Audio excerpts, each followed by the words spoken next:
Okay, students, so let's move on the second part of this lab. So for this part, I'm going to demonstrate something about the flux. So the formula of the flux is phi equals EA cos theta. So the flux depends on the orientation between electric field and area vector also. So the theta is the angle between E and A.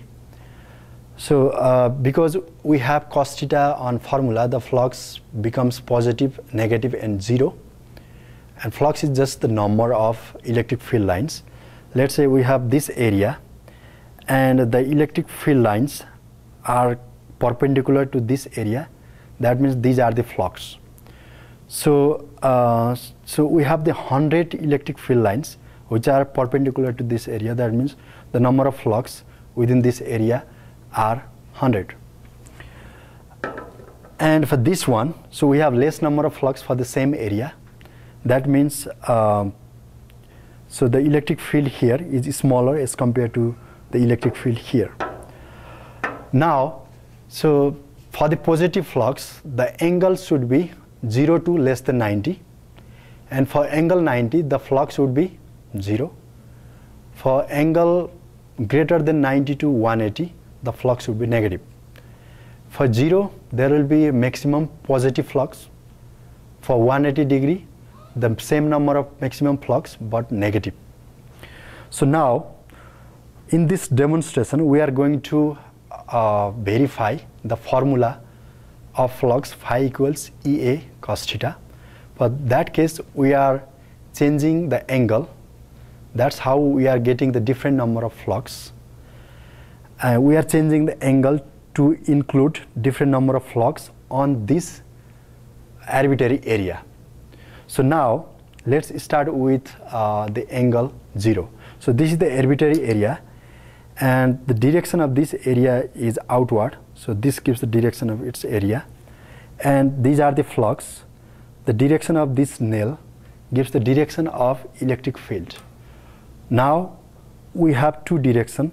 One is area vector, another is direction of electric field. So let's try to make angle 0 between electric field and area vector. So if I keep like this, this is how I can make electric field and area vector in the same direction or parallel. So the area vector is this direction, the electric field lines, electric field vector is this direction. So that means if cos theta theta becomes 0, the cosine 0 becomes 1. That means the flux number becomes maximum. Now for the 0 degree, we are including maximum number of flux within this area. Now let's increase the angle. So I'm increasing. Okay, so I'm increasing the angle in order to include less number of flux. Now, right now, I'm including the 90 flux here. Now, I can use the protector to measure what angle I have right now. So, you can put protector here.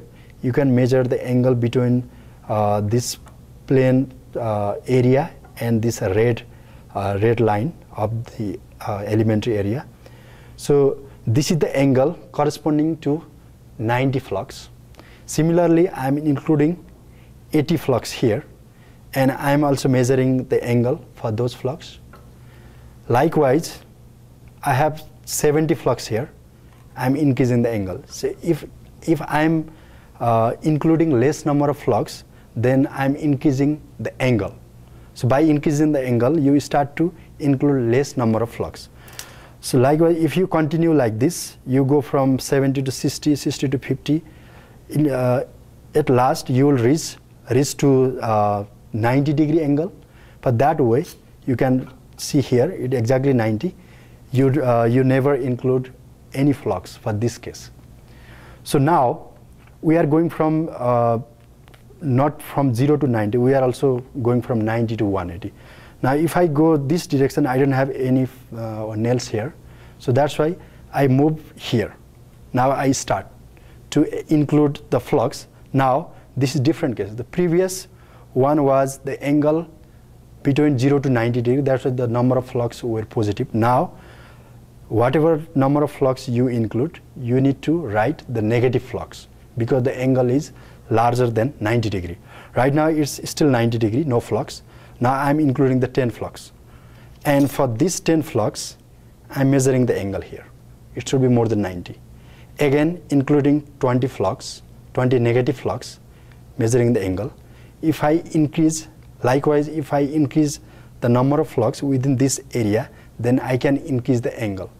So there will be a point you will completely include all the flux.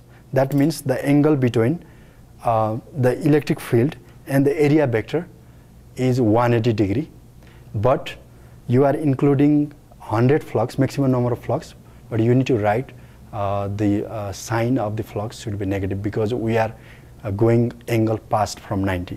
For the 180 degree, we are completely including 100 negative flux. So this is how we change the angle from 0 to 180 degree and see the flux.